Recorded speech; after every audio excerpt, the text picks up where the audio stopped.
Good evening and welcome back, and thanks for spending a little time with us. It's Wednesday the 10th, and it's been a hot one, the likes of which we'll see more of tomorrow and then some.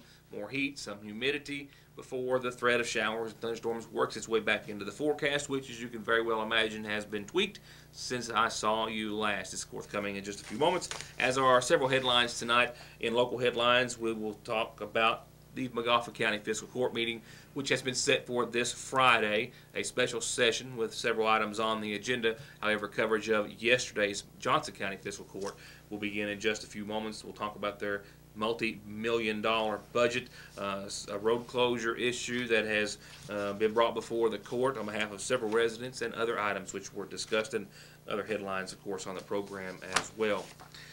I need to remind you, as I did last evening at the top of the program, that the countywide cleanup is going on in McGoffin County. The rest of this week is for those who live in District 2, which is Buckland Masters Magisterial District, through Friday. You can put out those large items that you can't normally put out with your garbage. And this also does include tires and any garbage, trash, or debris, whether flood trash or debris that may have been pushed onto your property by floodwaters. They're collecting that as well, and you can also take your items to the old transfer station if you so wish. Call the McGoffin County Judge's Office if you have any questions, 349-2313, and next week it will be District 1 in McGoffin County, which is Gary Rooster Reisner's district, Monday through Friday, and the same guidelines apply.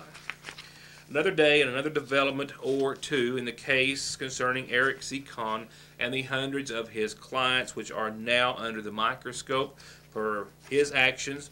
They lost their benefits. They have since been reinstated, but not before one, maybe even three of those clients or recipients took their own lives. The widow of one of which has sued Eric C. Kahn after his death. Court documents confirm that the widow of Leroy Burchett has filed a lawsuit as of today. She filed it in Floyd County Circuit Court, saying that Mr. Burchett's benefits were cut off as a result of the actions of Eric C. Kahn. And as a result, her husband started to not take his antidepressants, after which, that was after he lost his monthly support check and benefits to a little more than $1,030. Those benefits were suspended. He took his life, says his wife, by shooting himself on June the 1st. Sad irony is that benefits were temporarily restored on June the 4th. Mr. Burchett is also considered to be one of what might be at least three individuals who have followed the same path and taken their own life, possibly as a result of the controversy. Meanwhile, we also have confirmed that the trial, which was set for today, in which Eric C. Kahn was ordered to appear by Judge Amul Tapar after not being present at the one last week, was canceled.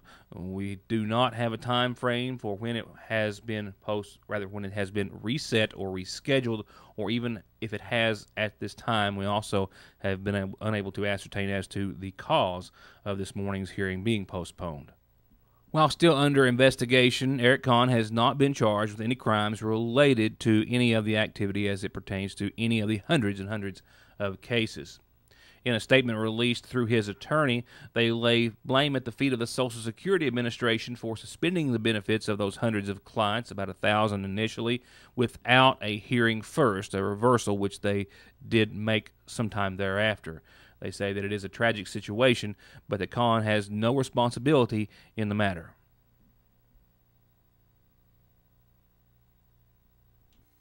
Hey guys, Jason Weffenstedt, sales manager at the all-new Hutch Chrysler Dodge Jeep Ram in Paintsville, Kentucky. Where, as you can tell behind me, we're just weeks away from opening our brand new dealership, and we want to invite everybody down to take a test drive and be entered to win a free vacation package from Hutch Chrysler Dodge Jeep Ram in Paintsville, Kentucky. They're only weeks away from their grand opening, but they're open for business today. So come in and get entered for a vacation package to be given away at the brand new Hutch Chrysler Dodge Jeep Ram in Paintsville. 297-5066.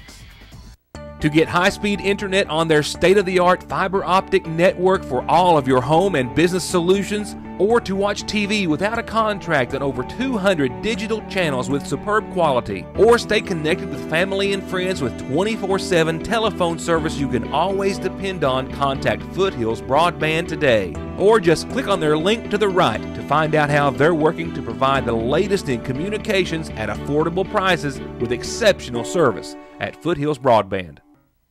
Parents have either gone through it, are going through it, or like myself, are going to go through it. And for myself, it's just around the corner, and I'm already frightened absolutely out of my mind. And when you read reports like the following, it gives cause for concern and understanding as to why parents should be fearful about putting their children behind the wheel of a car and on the road. Getting a driver's license is one of those pinnacle moments in an entire lifetime for teenagers, most certainly, and it is also considered and referred to as a rite of passage. But it also, for thousands of kids each and every year, proves to be deadly. Motor vehicle accidents continue still today to be the leading cause of death among people between the ages of 16 and 19. And it is that very age of young people with the highest risk of crashes. And when you take a look at where Kentucky ranks as far as being either the best or the worst driving state, we come in at 35th. The darker the blue, the closer to the top of the pack a state ranks in safety conditions, economic environment, and driving laws, of which Kentucky ranked 36th, 37th, and 30th, respectively. So, a great deal of room for improvement. The financial implications, staggering as well. Although 15 to 24-year-olds make up only 14% of the population, they rack up nearly a third of all the costs resulting from motor vehicle injuries. That's not counting the costs of auto maintenance, insurance premiums, possible traffic citations, and other incidents, expenses that can pile up over time. And as summer progresses, it's time to reflect on the fact that more teen drivers are newly minted during this season than any other, when an average of 250 teenagers are killed in car accidents each month. In fact, around Memorial Day, that's when the clock really starts ticking, and that's when we see deaths really start to occur thereafter. In order to identify the best and worst states for teenage drivers, WalletHub.com analyzed the teen driving environment in the 50 states across three key dimensions, as I said: safety conditions, economic development, and driving laws. They then identified 16 relevant metrics, some of them which included the number of teen driver fatalities per 100,000 teens, the quality of roads, the maximum cost of a speeding ticket, and several other factors. Once again, Kentucky averaging 35th in the nation. Fiscal court coverage in just a few moments. Right now, your McGoffin County Farm Bureau sponsored community calendar that starts off with swimming lessons in the Ramey Park. That's right. Here's how it's going to work. They're having two sessions, one for tiny tots, 2 to 4, the others for anyone 5 years and older. For kids 2 to 4, swimming lessons will begin Monday, the 15th, that's next week, Monday through the 19th, Monday through Friday at 5 o'clock each evening. The cost is $50. For kids 5 and older, swimming lessons, and let me back that up just a bit. For kids 5 and older, swimming lessons will begin the week of the 29th through July the 10th. Monday through Friday at 5 o'clock, and that cost will be $125. If you don't want to do the full 2 weeks, you can choose whichever week you prefer, and the cost will be just $75. That's for those 5 years of age and older. If you have any questions, call Shelby Howard or Tasha Hall at the Ramey Park Pool. That number, 349-5102. If they cancel for weather, the lesson will be made up at a later time, but they've got two age groups, 2 to 4, and then 5 and up. 2 to 4 starts this Monday. For more information, call the Ramey Park Pool, 349-5102. Now you know. Now we know that the cruise-in is still on for this Saturday. The Licking River Cruisers Car Club is hosting their monthly cruise-in at the McGoffin County Health Department. Bring your ride in for free registration, free dash plaques for the first 50 to register. They'll have concessions and door prizes, and just a great evening starting at 4 at the McGoffin County Health Department. A great location to cruise in, and even if you're not cruising in something of your own, you want to check out some really cool rides and machines, well, just stop by the health department. They'd love to have you too. Gear up and go and be the light. It's Vacation Bible School time at the Hope in the Cross Community Church, Monday through Friday of next week. That's starting on Monday, 6 to 8:30 each evening. And I'll remind you two more times this week. And your daily reminder that if you have a birthday, anniversary, or other announcement, this is how you get them on the program, any way you so choose. And you can always catch programming the following day of Your News Today in case you missed it or want to see it again at yournewstoday.com. Funeral service announcements this evening begin with a change. We incorrectly had services to be held on Friday for Simon Porter. They indeed are tomorrow at 1 p.m. My apologies. 70-year-old Simon Porter passed away on Monday. He's survived by his wife, Martha Mans Porter, daughters Michelle Brewer, Tanya Prater, sons Jimmy, Timmy, Sammy, and Sherman Porter. Visitation is this evening and up until services, which start once again tomorrow at 1 o'clock. Visitation and services from the Gun Creek United Baptist Church. Burial will be at the Green Carpenter Cemetery at Royalton, and the Sayersville Funeral Home is in charge of arrangements. My apologies once again. Services for Mr. Porter tomorrow at 1 o'clock. And sadly, I learned today of the passing of Aunt Louise Blanton, 90, of Dayton, Ohio, formerly of Ticklick here in McGoffin County, who passed away on today's date in Dayton.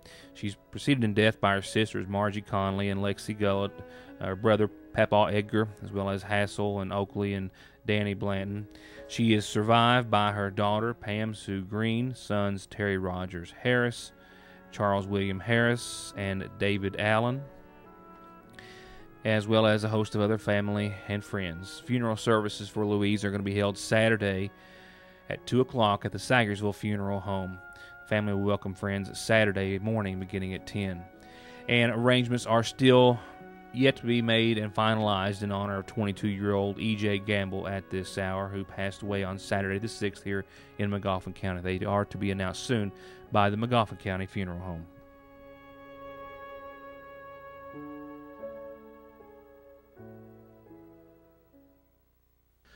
Fiscal court coverage in just a few moments. Right now, let's turn it over to your Licking Valley RECC forecast, where after hitting near 90 degrees today at the studio, we'll fall back to 65, mostly clear, calm skies tonight. Haven't said those words in a long, long time. It's nice. Even though it's hot, it's nice to not have any showers and thunderstorms after Dodge. We've got a little caught up on the rain. We're faring pretty well for a few days, and then we'll get caught up again here soon thereafter. After tonight's clear skies, we'll see those clear skies tomorrow, and the heat starts to build in even a little more intense. 91, and that might be on the safe side. Low 90s are a good and most likely bet for everyone in the viewing area. Near 70 for nighttime low. So to sum it up, sunny and hot tomorrow. A few clouds on your Thursday night, but no showers, no storms. They don't start to work their way back into the forecast till really Friday afternoon and I think really Friday evening, and it's only a small chance. Partly sunny, temperatures falling back to around 87, still in the 70s for nighttime lows, but about a 30% chance of some showers and thunderstorms in the afternoon, say between 4 and 5, and then a little bit thereafter. Not a big deal. Saturday, I think we'll see partly sunny and a bit cooler, 84, 69. We'll still see some sun, but we'll still see that threat of showers and storms, and it's ditto for the rest of the forecast. Literally, each and every day, 20 to 30% chance of showers and storms. For example, on Sunday, the upper 80s, 88 degrees. We'll see 89 on Monday, 89 on Tuesday, 89 on Wednesday is your forecast. So, indeed, we're going to see this pattern stick around. It's going to feel much like summer, and we're going to be a little bit above average with the upper 80s in store throughout most of your forecast period. A little sunshine and a little threat of showers and storms. Temperatures, nighttime lows still hanging tight around the 70-degree mark. I do have coverage ready for the Johnson County Fiscal Court meeting right after a few words from just a few more of our sponsors. Be sure and let them know you're watching. We'll be right back with our last headline for the evening. To get high-speed internet on their state-of-the-art fiber optic network for all of your home and business solutions, or to watch TV without a contract on over 200 digital channels with superb quality, or stay connected with family and friends with 24/7 telephone service you can always depend on, contact Foothills Broadband today. Or just click on their link to the right to find out how they're working to provide the latest in communications at affordable prices with exceptional service at Foothills Broadband. Mentioned at the top of the program, the McGoffin County Fiscal Court has set a special session for this Friday. We'll have a camera there and a report to follow. However, the Johnson County Fiscal Court and Paintsville City Council both met last evening during their regular session meeting times. Tonight we'll begin coverage and I believe wrap-up coverage of the Johnson County Fiscal Court, which began with Judge Tucker Daniel discussing the second reading of their 2016 budget, giving some highlights about the multi-million-dollar budget, which was similar to last year's. Judge Daniel informed the audience and the court that the first reading of the spending plan for Johnson County for the fiscal year of 2016 had been forwarded to the Department of Local Government for review and had received its approval and was presented back in the same form to the Johnson County Fiscal Court, and it was for last night's second reading that it was brought before a vote. I'm just going to hit the highlights of the appropriations. The general fund total is $4,659,475, and that includes general government for $2.4 million, and administration $1.5 million. General services or general health and sanitation is $398. Protection of persons and property is $229. Recreation and culture is $25,000. I'm sorry, and the airport board is $2,500. Road fund for roads, $1.8 million. Transportation facilities and services and litter abatement is $77,000. Debt service is $235,000. Capital projects is zero, and administration is $295,000.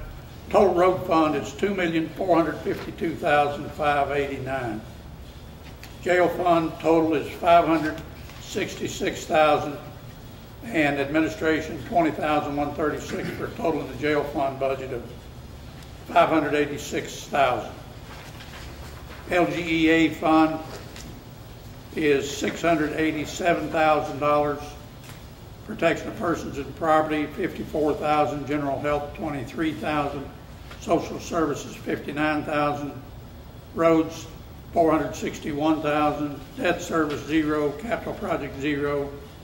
Administration $89,000 for total LGEA. I'm sorry, Local Government Economic Assistance Fund $687,000.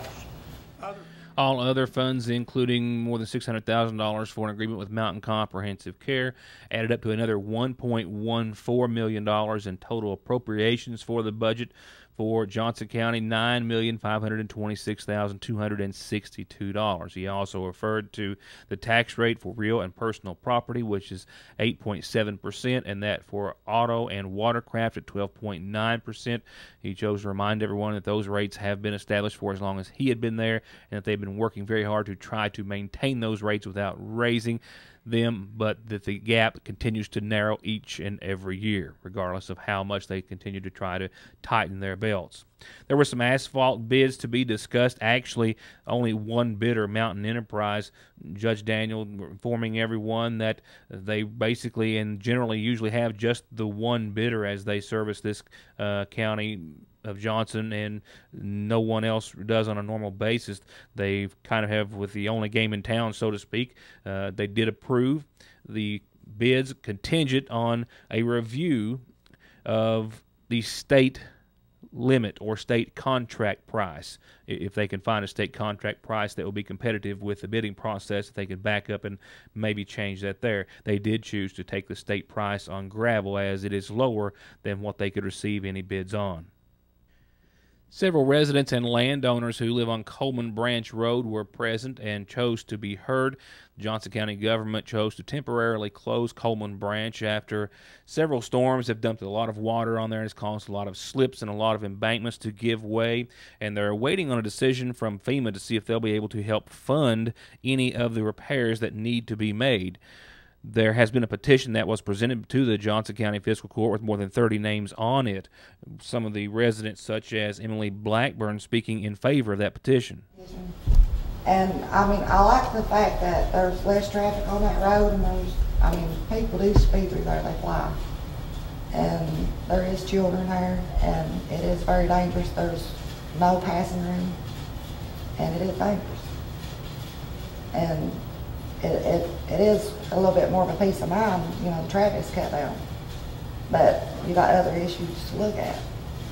If the post office issue was resolved, would that change your mind on the road? I still got the school bus factory. Pardon? I still have the school bus factory. Oh. So does the school bus, did that change the school bus routes? Mm-hmm. Okay, so you got Blackburn said she was one of the more than 30 people, and I believe 33, who had signed the petition to keep the road closed on a permanent basis. She said there were other mitigating factors which had influenced her to do so, including school bus travel, as well as postal service, which she said she had been unable to get since the road closure. And we've tried to temporarily close that road, and we put up barriers, and we got people apparently. Oh yeah, they're tearing them down. That's tearing them down, and they're mostly, I understand, it's ATV, four-wheelers. It's not just them, it's regular vehicles. They move the sign, they go through where they run on top of the sign. Well, if you could get a picture for us, that would help identify who it is. We're in the process trying to do that. We will certainly prosecute anybody that we find if we can catch somebody doing that. Crystal Todd. Okay. My questions to you are, the 33 signatures on your petition, Yes, ma'am. first of all, are residents of Coleman Branch. Not all of them are property owners. Okay, residents. Okay. Okay. We What did I use- say, property owner? I meant residents. We use Coleman Branch probably 4 to 5 times a week. We have church on the other side on Lick Fork. We also use it, we have had 3 slips on Middle Fork that the road was completely closed for repair, that we used Coleman Branch to go across Lick Fork to get out. I'm not sure why they're wanting to keep it closed. I heard it was because of the ATV traffic, for which they use their ATVs to drive past our house on Middle Fork. Like I said, our main concern is that's our access to our church. Okay, and you're on the Middle Fork Fork side. side. Right.